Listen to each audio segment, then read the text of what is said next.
ফোটা দুধের ঋণ সোজ হবে না কোনো দিন, সারাটি জীবন দাও যদি কাটিয়া। মায়ের সেবা করো ভাই রে, অবহেলা করো না রে। মায়ের সেবা করো ভাই রে, অবহেলা করো না রে। মায়ের কদম তলে আছে জান্নাত রে গ্রামবাসীহা, একটো দাঁড়াও মাইরে দেখি। মাইরে দই নয়ন ভৈরা দেখি এরে গ্রামবাসী, একটো দাঁড়াও মাইরে দেখি। বাবা আমার বিশ্ব নবী রহমতের নবীর কলেজার টুকরা মা ফাতেমা খাতুনে জান্নাত রাদিয়াল্লাহু তাআলা আনহা, এই দেখেন আব্বাকে ছেড়ে আব্বার কাছ থেকে যেন বিদায় নিলেন নিজের স্বামীর সাথে। অভাবী সংসারে খেলা, আপনারা সামনের জায়গাটাকে পুরো করেন। হ্যালো, আমাদের বুলন্দ ওয়ান পঞ্চায়েত সুজিত প্রধান 3000 টাকা দিয়েছেন, জালাল মোহাম্মদ 1000 টাকা দিয়েছেন, কার্তিক চন্দ্র দাস 3000 টাকা দিয়েছেন, 2000 টাকা দিয়েছেন, আব্দুল মানান 1000 দিয়েছেন, হাসান মাস্টার 500 দিয়েছেন, রেজাউল করিম ইটাহার থেকে 500 টাকা দিয়েছেন, ইমরান হোসেন যুব পেডিশন 500 টাকা দিয়েছেন, মঞ্জুর মেম্বার 500 দিয়েছেন, ইটাহারের মাস্টার 500 দিয়েছেন, আর আমাদের ইটাহারের প্রধান সাইদুল মাস্টার 5000 টাকা দিয়ে পাঠিয়েছেন। উনি আসতে পারেননি, উনি অসুস্থ, তিনি 5000 দিয়ে পাঠিয়েছেন। এবং আমাদের রেজ্জাক মাস্টার মহাশয় উনি 1000 টাকা দিয়ে পাঠিয়েছেন। মাশাআল্লাহ, সকলে আমাদের পক্ষ থেকেই অশেষ অশেষ ধন্যবাদ। তো মুআজ্জাজ বেরাদারান ছিলাম বাবাজি ভাই, যাই হোক আর বলতে হবে না, এগুলো রেখে দেন একদম। হ্যাঁ, চুপচাপ কিছুক্ষণ বলি, তারপরে ইনশাল্লাহ দেখা যাবে, ঠিক কিনা? তো এই দেখেন বাবাজি ভাই আমার, এই দেখছেন মায়েদের টান ধরেছে। আর বাপরা আপনারা, এই দাদা আপনারা যে দাঁড়িয়ে আছেন ভালো লাগছে না, একটু চলে আসেন তো।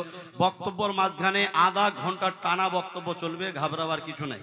তবে তারপরে যদি মনে হয় সব এক এক করে একদম আপনারা যাহা কিছু বলবেন তাই হবে, ঠিক কিনা? তবে একটুখানি শুনুন, আমার পিয়ারা নবী মোস্তফার কলিজার টুকরা মা ফাতেমা খাতুনে জান্নাত রাদিয়াল্লাহু আনহা আব্বাকে সালাম করলো, কাবাকে সালাম করলো, বিদায় নিয়ে স্বামীর সাথে গিয়ে যেন ঘর সংসার করতে লাগলো। সময় কাটতে লাগলো, বাচ্চারা দুনিয়ার বুকে আসতে লাগলো, দিন কেটে যাচ্ছে, রাত বয়ে যাচ্ছে। বাবা এই পৃথিবীর বুকে এখন আমাদের বর্তমান জামানায় মানুষের এত আল্লাহ সুখ দিয়েছে, এত সুখ দিয়েছে যে কোনো জিনিসের অভাব নেই। আছে বাবা? নেই, কিন্তু একটাই অভাব রেখেছি, যেটা আমাদের পাবন্দি করতে হয়, সেই দিকে আমরা নেই। সেটা হচ্ছে নামাজ। এই নামাজটা হচ্ছে সব থেকে মূল্যবান আমাদের সম্পদ। এই নামাজ থেকে আমরা বঞ্চিত আছি মানুষ, তাই না? 60 বছর বয়স হয়ে যাচ্ছে, 70 বছর হয়ে যাচ্ছে বলে এখনো অনেক সময় বাকি আছে। কিন্তু আমার বিশ্বনবীর বেটি মা ফাতেমা বলছে, এই দুনিয়ার মানুষেরা তোমরা শুনে নাও, আমার আব্বাজান আমাদেরকে শিক্ষা দিয়েছে যে দেখো আমি একজন নারী, কিন্তু আমি স্বামীর মনে কষ্ট দিতে পারবো না, স্বামীকে নামাজের জন্য বাধা দিতে পারবো না।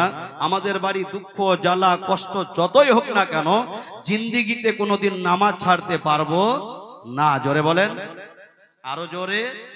সব ছাড়া যাবে, নামাজ ছাড়া যাবে না। আজ আমরা নামাজ থেকে মানুষ কিন্তু দূরে ভাগছে, মনে পাহাড়ের মতো ভারী লাগছে, লাগছে না? জি বলে মৌলভী সাহেব তোমরা সব কথা বলো, দান দিয়ে দিব, টাকা দিয়ে দিব, মাল দিয়ে দিব, সোনা দিয়ে দিব, চাঁদি দিয়ে দেব, কিন্তু নামাজের কথাটা ছেড়ে বলিয়েন, হ্যাঁ না? জি। আর এমন একটা জায়গাতে আপনারা এসেছেন, এখানে নামাজের কথাই শিক্ষা দেওয়া হয়। বাবা হযরতে আলী শেরে খোদা মুশকিল কোশা, ইনি বলছে আমার মতো অভাবী পৃথিবীতে কেউ ছিল না, ছিল, কিন্তু আল্লাহ তো সবেরই মালিক, তাকে বানিয়েছে। অথচ এত দুঃখ কষ্ট জ্বালা, যেখানে যাই পাই না, যেখানে যাই রোজগার হয় না, নিরাশ হয়নি, আল্লাহকে ভুলে যায়নি। আলী বলছে আমার জীবনে যতই কষ্ট হোক না কেন, পড়ানোর পোশাক নাই, দুঃখ নাই, জামা নাই, দুঃখ নাই, বাড়িতে খাবার নাই, দুঃখ নাই, কিন্তু আল্লাহ সব থেকে তোমার শুকরিয়া যে আমি 5 ওয়াক্তের নামাজের পাবন্দি করতে পারছি। জোরে বলুন, আরো জোরে বলুন। কারণ নামাজের কথা বলতে গেলে মনে হয় যে ভয় হচ্ছে, নাহলে আওয়াজটুকু একটু চিৎকার করে বের হবে। কারণ যতবার সুবহানাল্লাহ আলহামদুলিল্লাহ পড়বেন, একবার জিকির করবেন, একটা শব্দ যদি আদা হয় তো 10টি করে নেকি নামায়ে আমলে নেকে নেওয়া হয়। কারণ আমরা এখানে এসেছি শুধু এখানে মানে নেকি আর নেকি, এই জায়গাটাতে যতক্ষণ বসে আছেন তাও নেকি, শুনছেন তাও নেকি, আপনারা আমল করবেন তাতেও নেকি। প্রত্যেকটা জিনিসে আমাদের আমল করা দরকার আছে। হযরতে আলী শেরে খোদা মুশকিল কোশা হায়দারে কাররার রাদিয়াল্লাহু তাআলা আনহু আওয়াজ দিয়ে বলল, এ দুনিয়ার মানুষেরা তোমরা শুনে নাও, আমি হলাম আলী। মায়ের গর্ভ থেকে আমার আল্লাহ আমারে বানিয়েছিল ওলি। বাড়ির দুঃখ যায় না, বাড়ির কষ্ট যায় না, যেখানে যায় রোজগার হয় না। আলী গো, তবে আমার জীবনে কোনোদিন নামাজ কাজা করি নাই। শুধু নামাজ নয়, বলে তাহাজ্জুদের নামাজ কোনোদিন কাজা করিনি। জোরে বলেন, আমাদের দুঃখ মিটবে কি করে মিটবে? নামাজ পড়ি না, তাহাজ্জুদের নামাজে যাই না, মুসল্লায় যাই না, আল্লাহর কাছে চাই না, এই জন্য আমরা পাই না। বলছে মানুষের অভাব কেন যায় না, মিটবে কি করে? দাঁড়িয়ে দাঁড়িয়ে পেশাব করি, বুড়ো হয়ে যাচ্ছে, রাস্তার ধারে ছেড়ে দিল, নাপাকি অবস্থায় দিন যাচ্ছে। আলী, হযরতে আলী শেরে খোদা মুশকিল কোশা হায়দারে কাররার রাদিয়াল্লাহু তাআলা আনহু, বাড়িতে খাবার নাই, এত কষ্ট, বাচ্চারা বিছানায় শুয়ে আছে। মা ফাতেমা খাতুনে জান্নাত রাদিয়াল্লাহু আনহা স্বামী দিকে চেয়ে আছে, বলে স্বামী গো, তুমি শুনে নাও, আমাদের বাড়িতে এত দুঃখ কষ্ট, কিন্তু আমি তো আপনাকে কোনো কথা বলতে পারি না। হুজুর, এই যে আমার কচি কচি বাচ্চারা বিছানায় শুয়ে আছে, হিলাধুলা করছে, একটুখানি তুমি বলে দাও, এই বাচ্চারা যদি একবার জেগে যায়, আব্বা বলে কাঁদবে, মা বলে ডাকবে, এই বাচ্চাদেরকে কেমন ভাবে সান্ত্বনা দেব? ইয়া রাসূলুল্লাহ, ইয়া হাবিবাল্লাহ, নবী গো, আপনার নেওয়া সারা একদিন চলে গেল, খাওয়ার নাই, 2 দিন চলে গেছে, খাওয়ার নাই, 3য় দিন চলে গেছে, বাড়িতে খাওয়ার নাই, 1-2 করে 7 দিন গত হয়ে গেল, বাড়িতে খাওয়ার নাই, পানি নাই, রোজার অবস্থায় দিন কাটাচ্ছে। ফাতেমা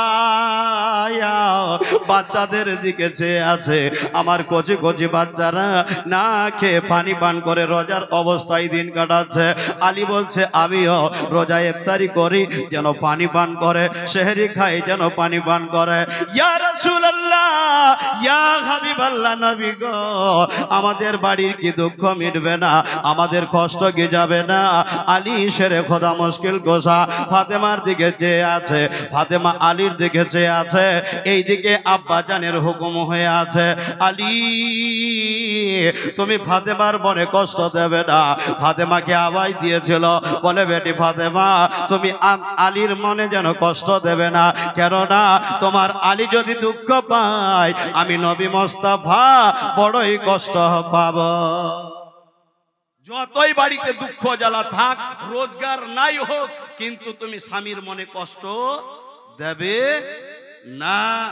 এই দেখেন, কি নামটা আপনার? রহমান আলী।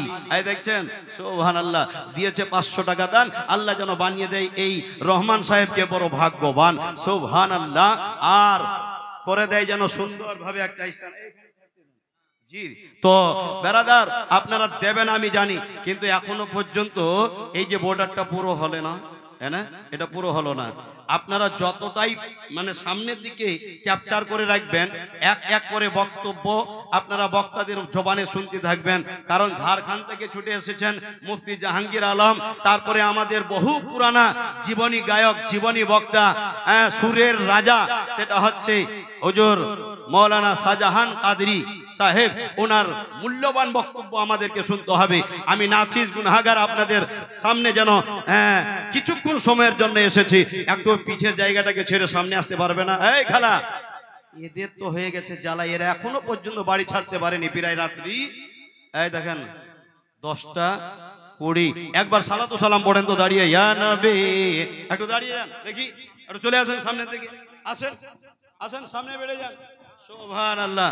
চলে আসেন সামনে, আসেন আসেন, ইয়া নবী সালাম, ইয়া রাসূল, এই খালা চলে এসো, সালাম, ইয়া হাবিব সালাম আলাইকা, সালাওয়াতুল্লাহ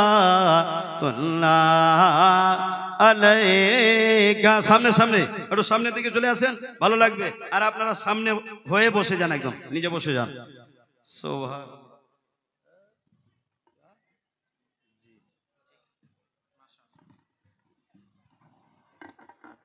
দরুদ পড়লেন, আল্লাহুম্মা সাল্লি আলা,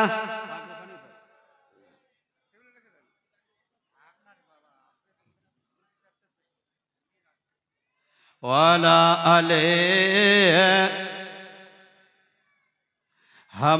হামাওলানা মুহাম্মদ সাল্লাল্লাহু তাআলা আলাইহি ওয়াসাল্লাম। মায়েদের দিকে খেয়াল করে দুই একটা ছন্দ আরো পড়ে দিই, তারপরে ইনশাআল্লাহ আবারও আগের দিকে বেড়ে যাব। আরে রহমত নেমে এলো ইয়েতিম হলে মা আমিনার কোলে, রহমত নেমে এলো আমিনা বিবি খুশি মনে, চুম্বন দিলেন চাঁদ বদনে, আমিনা বিবি খুশি মনে, চুম্বন দিলেন চাঁদ বদনে, পরে নিজের বুকে টেনে, পরে নিজের বুকে টেনে দুধ পান করালো, রহমত নেমে এলো এতিম হলে মা আমিনার কোলে, রহমত নেমে এলো। বাবা, আল্লাহর রহমত ঝরে পড়ছে, আমরা এত সুন্দর জান্নাতি বাগানে বসে আছি। হযরতে আলী শেরে খোদা মুশকিল কুশা হায়দারে কাররার রাদিয়াল্লাহু তাআলা আনহু এইদিকে ফাতেমার দিকে তাকাচ্ছে। শুনুন ফাতেমা, তুমি চিন্তা করো না, একদিন কেটে গেছে, 2 দিন কেটে গেছে, কয়েকদিন হয়ে গেল, প্রায় 7 দিন হয়ে গেল, বাড়িতে খাবার নাই, পানি নাই, কিচ্ছু নাই, তবে বাচ্চারা যেন বিছানায় আরাম করছে। আমার বিশ্ব নবীর বেটি মা ফাতেমা খাতুনে জান্নাত রাদিয়াল্লাহু আনহা স্বামীকে বলল, স্বামী গো যাও এ দুটো বাচ্চার জন্য কিছু জোগাড় করে নিয়ে এসো, যাও তুমি তাড়াতাড়ি করে যাও, যদি আজকে কিছু খাওয়ার ব্যবস্থা হয়ে যায় সন্ধ্যাবেলা রোজা ইফতারি হয়ে যাবে, আর যদি রোজা ইফতারি হয়ে যায় তাহলে আমার আল্লাহর শুকরিয়া আদায় হবে।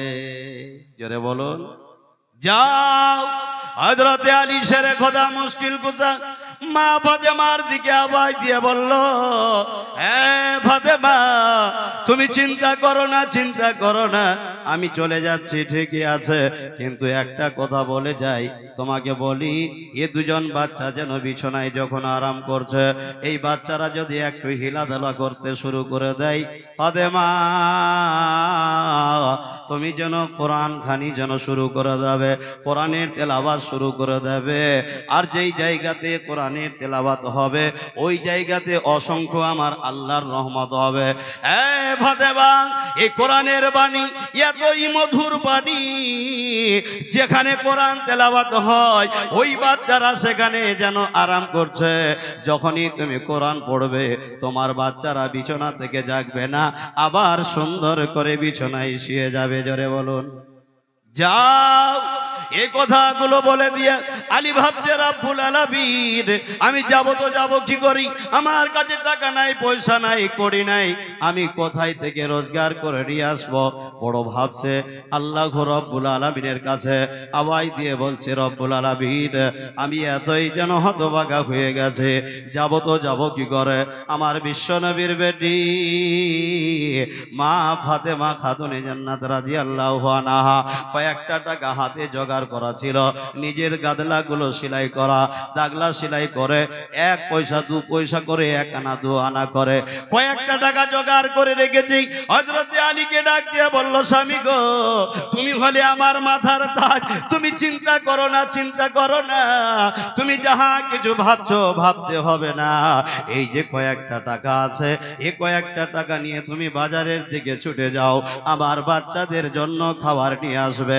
আজকে তুমিও খাবে, আমিও খাবো, আমার 2 জন বাচ্চা খাবে, আমরা যেন আল্লাহর শুকরিয়া আদায় করব। এই মনে করে বাবা কয়েকটা টাকা হাতে তুলে দেওয়া।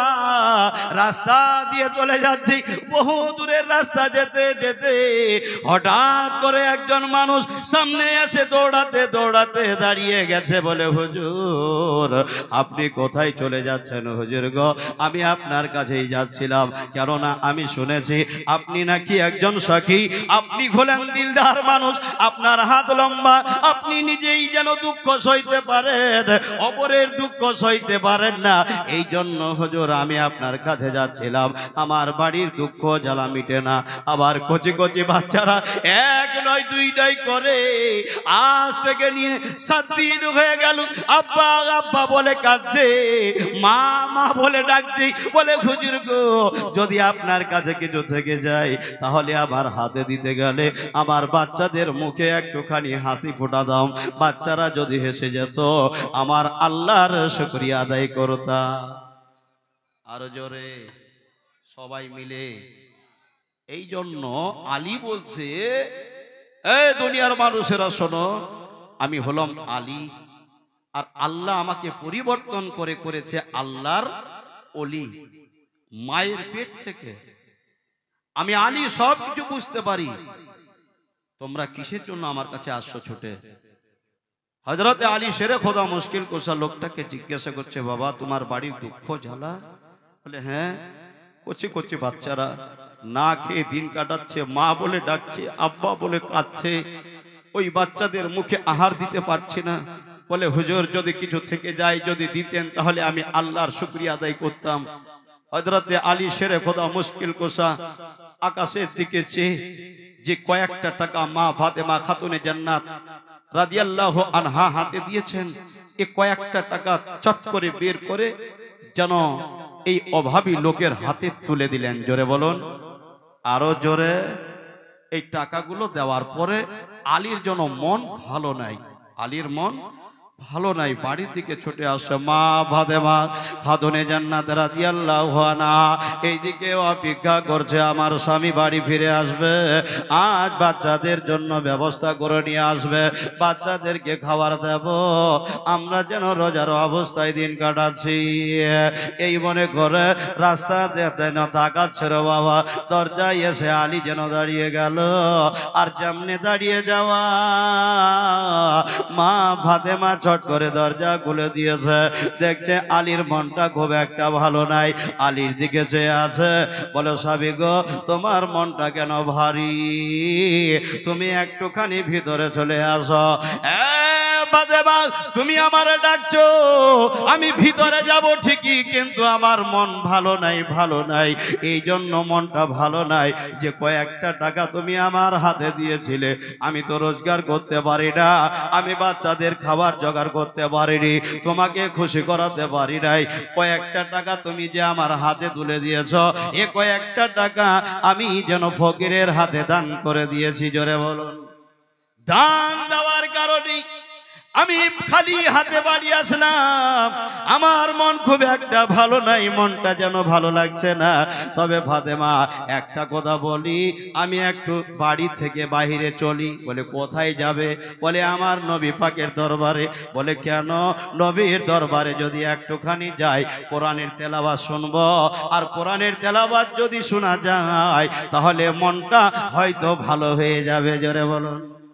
এই জন্য যেখানে কোরআনের পাখিরা কোরআনের তেলাওয়াত করে, ওই জায়গাতে রাত ও দিন আল্লাহর রহমত ঝরে। জোরে বলুন, ওই জায়গাতে রাত ও দিন আল্লাহর রহমত ঝরে। এই এলাকায় ভাবছেন যে এখানে মাদ্রাসা আছে তো কমিতপুরেই শুধু স্বভাব পাচ্ছে নাকি? হ্যাঁ, এখানকার লেস যত দূর পর্যন্ত আছে সবারই জন্য যেন সবাই হকদার হয়ে আছে। কারণ যেই জায়গাতে নবী পাকের ঘর থাকবে, যেখানে কোরআনের পাখিরা কোরআন তেলাওয়াত করবে, যেখানে আলিমে দ্বীন তৈরি হবে, যেখানে কোরআনের হাফিজ তৈরি হবে, যেখানে কোরআনের যেন শুদ্ধ করে পড়নেওয়ালা কারিয়ে কুররা তৈরি হবে, ওই জায়গার বিনিময় এলাকাবাসীরা আপদ বিপদ থেকে যেন মুক্ত হয়ে যাবে। জোরে বলুন, আরো জোরে। তাহলে আমাদের প্রয়োজন আছে এই সমস্ত মাদ্রাসার দিকে খেয়াল করা, এই এতিমখানাতে ধ্যান রাখা, এই এতিমখানার সেবা করা, এই মাদ্রাসার দিকে খেয়াল করা। কারণ আমরা যদি 10 টাকা দিয়ে সহযোগিতা না করতে পারি, কমসে কম এক কদম করে হেঁটে গিয়ে মাদ্রাসায় একটা কথা দিয়ে যদি সহযোগিতা করে দিই, না জানে এটাই আপনার আদা, এটাই যদি শব্দ আমার রাসূলুল্লাহর দরবারে কবুল হয়ে যায়, আমার আল্লাহ যদি পছন্দ করে নেয়, তাহলে আপনার আখিরাতও কামিয়াবি এবং এ দুনিয়াও হবে যেন কামিয়াবি। জোরে বলুন, আরো জোরে। আমরা তো মাহফিলে বসতে চাই না, তো আমরা এগুলো শুনবো কি, তাই না? জি, সন্ধ্যা থেকে এই পর্যন্ত হয়ে যাচ্ছে, এত বড় একটা মাহফিল, সুবহানাল্লাহ। হ্যাঁ, গত রাত্রিতে ছিলাম আমি চাচল একটা খুড়িয়াল জায়গাতে, তো শেষ মুহূর্ত পর্যন্ত দেখলাম যে লোক এত ভিড় বাহিরে, কিন্তু ভিতরে বসাতে পারলাম না। হ্যাঁ না জি, মুর্শিদাবাদ থেকে বক্তা আসে, আর কোথাও থেকে বক্তা আসে, বলে কেন এরা বসে না? তো বলছে হুজুর আর বলিয়েন না, গ্রামে ভেজাল লেগে আছে। আরে ভেজাল আছে তোর সাথে, এই পড়োশির সাথে, নবী পাকের ঘরের সাথে নয়, আমার আল্লাহ এবং আল্লাহর রসুলের মাহফিলের সাথে নয়। এখানে যদি আপনি আসেন, আপনার ঈমান তাজা হবে, আপনার ভিতরে পরিষ্কার হবে, আপনি হবেন পরহেজগার, আপনি হবেন মুত্তাকি। এখানে যদি একটা কথা আপনার যদি আমল করা হয়ে যায়, আপনার আমার বেড়া পার হয়ে যাবে। জোরে বলুন। তাহলে এখানে মানুষের ভিতরে হিংসা থাকবে? তাহলে এখানে বসতে কেন কাঞ্জিসি, এখানে বসতে কেন ভয় পাই? আমরা এই জায়গাতে বসতে গেলে হয়তো নিজেকে ভাবছি যে আল্লাহ আমাকে সব দিয়ে দিয়েছে, এখানে যাওয়ার প্রয়োজন নাই। না, দেখেন বাবা, আপনি ডক্টর হয়ে যান, মাস্টার হয়ে যান, প্রফেসর হয়ে যান, আর কিছু হয়ে যান, সবাইকে জবাব দিতে হবে। এই জবাবটা দেব তো কিভাবে দেব? একবার খেয়াল করেছেন বাবা, পৃথিবীতে থাকার জন্য কেউ এসেছি? হ্যাঁ, কেউ থাকবে? কেউ থাকবে না। চলে যাওয়ার আগে আমাদেরকে নেক আমল করে যেতে হবে। রোজার কথা, যাকাতের কথা, হজের কথা, ফিতরার কথা, আলিমদের সঙ্গে কিভাবে মহব্বত দিয়ে চলতে হবে তা কথা, ছাত্রদেরকে কেমন ভাবে মানতে হবে তা কথা, এইরকম মুরব্বীদের সঙ্গে কিভাবে শ্রদ্ধা করতে হবে তা কথা, ছোটদেরকে কিভাবে স্নেহা করতে হবে তা কথা এখানেই শিক্ষা হবে। মা বাবার খিদমত যদি আমরা এইগুলো আমল করে নিতে পারি, নিশ্চয়ই আমরা কামিয়াবির পথে যেতে পারবো। বন্ধুগণ, দোস্ত আমার, তো আমি বলছিলাম হযরতে আলী শেরে খোদা মুশকিল কুশা মা ফাতেমাকে বলছে, ফাতেমা আমার মনটা তো ভালো নাই, আমি আর বাড়িতে থাকছি না, একটুখানি বেরিয়ে যেতে চাই। কোথায় যাবে? তো বলছে আমার নবী পাকের দরবারে। জোরে বলুন, কোথায় যাবে?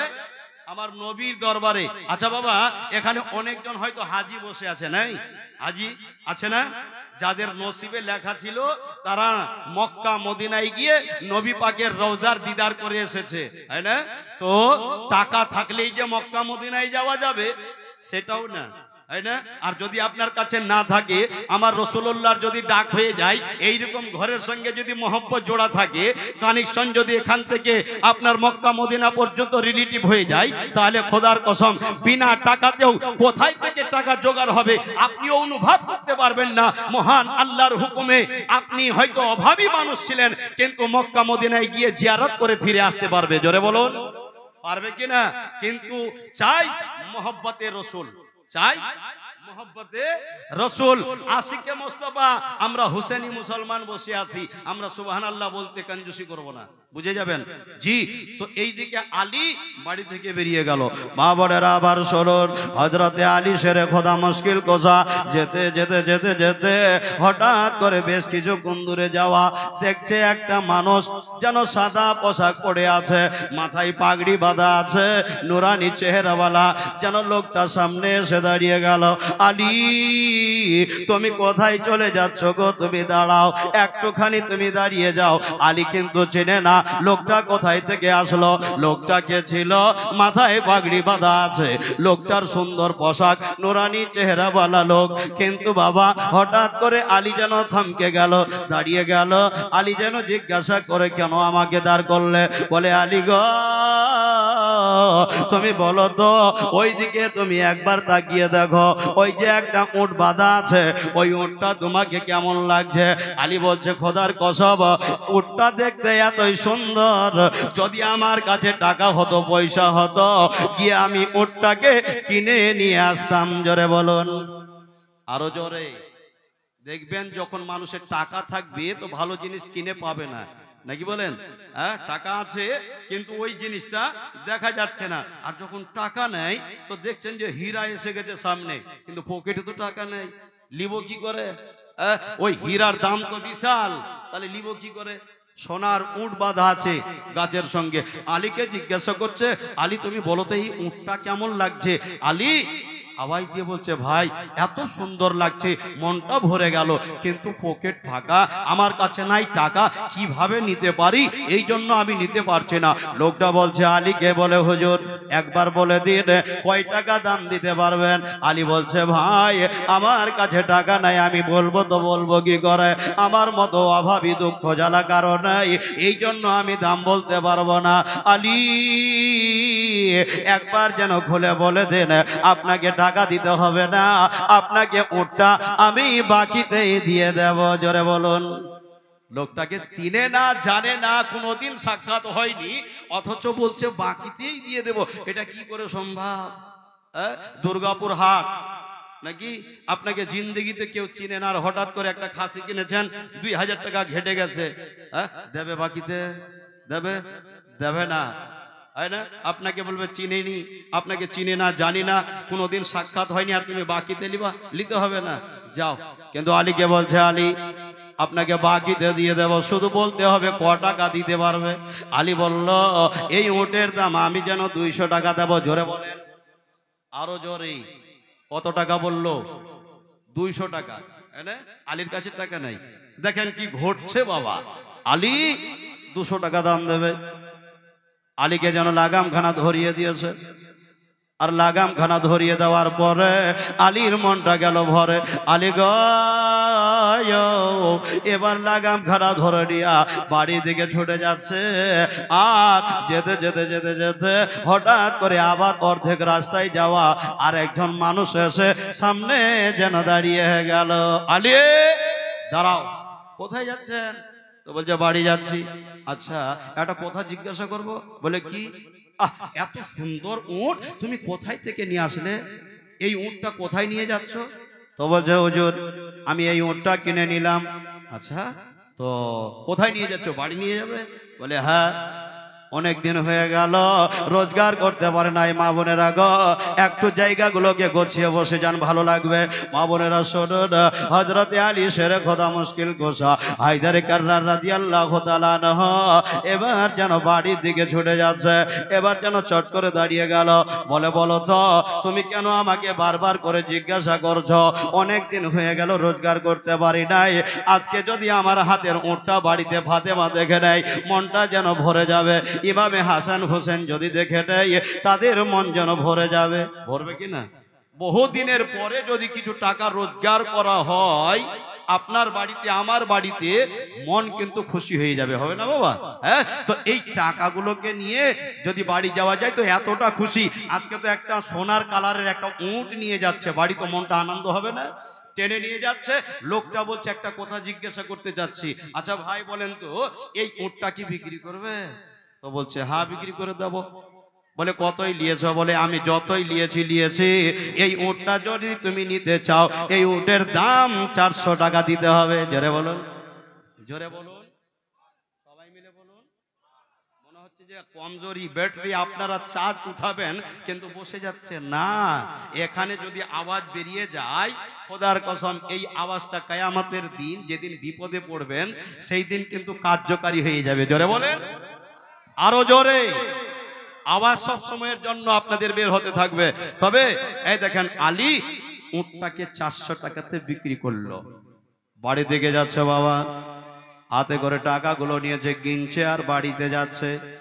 আর একটা জিনিস মিল আছে, যেই দিন আমি যেন অভাবী ছিলাম, ফাতেমার কাছে কয়েকটা টাকা ছিল, 1-2 করে 4টা টাকা আমার হাতে দিয়েছিল। ওই 4টা টাকাকে সাথে করে নিয়ে যখন আমি রাস্তা দিয়ে চলে যেতাম, হঠাৎ করে একজন অভাবী মানুষ এসেছিল। ওই 4টা টাকা আমি যেন ফকিরের হাতে তুলে দিয়েছিলাম।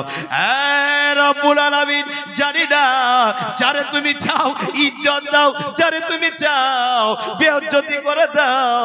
মাবুদ,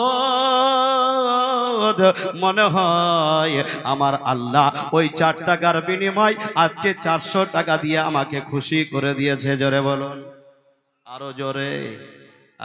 তবে হযরতে আলী শেরে খোদা মুশকিল কোথায় টাকাগুলোকে নিয়েছে, বাড়ির দিকে চলে যাচ্ছি, চলে যায় দরজায় গিয়ে দাঁড়িয়ে গেল। যেমনি দরজায় দাঁড়িয়ে গেছে, আমার বিশ্ব নবীর বেটি ফাতেমা খাতুনে জান্নাত রাদিয়াল্লাহু আনহা দরজা খুলে দিয়েছে। হুজুর, একটু ভিতরে চলে আসুন। আলী ফাতেমার দিকে আওয়াজ দিয়ে বলে, ফাতেমা, আজকে তোমার মনটা বড় খুশি হয়ে যাবে। কেন গো, কি এমন নিয়ে এসেছ, কি এমন কথা বলবে যার জন্য আমি খুশি হয়ে যাব? একবার খুলে বলে দাও। আলী বলতে লাগলো, বলে, ফাতেমা তুমি শুনে নাও, অনেক দিনের পরে আমার আল্লাহ আজকে আমাকে বড় ভাগ্যবান বানিয়েছে। দেখো তো, আমি অনেক টাকা রোজগার করে নিয়ে আসতে পেরেছি। জোরে বলুন। আচ্ছা, ফাতেমার মন খুশি হবে না? যেমনি সামনে গিয়ে টাকাগুলো দিয়েছে, হাতে তুলে খেস খেস করে এই টাকাগুলো যেমনই দেওয়া, মনটা যেন বড় খুশি হয়ে গেল। আর টাকাগুলোকে নিয়ে ফাতেমাও গিনছে, 1 টাকার বিনিময় 100 টাকা, আর 1 টাকার বিনিময় 100 টাকা। এইরকম করে ফাতেমা বলছে, আমি 4টা টাকা দিয়েছিলাম, ওই 4টা টাকা আমার স্বামী দান করেছিল, যার ফলে আমার আল্লাহ আজকে আমার স্বামীকে 400 টাকা দিয়ে মালামাল করে দিয়েছে। দেখো বাবা, এটা হলো জান্নাতি বাগান।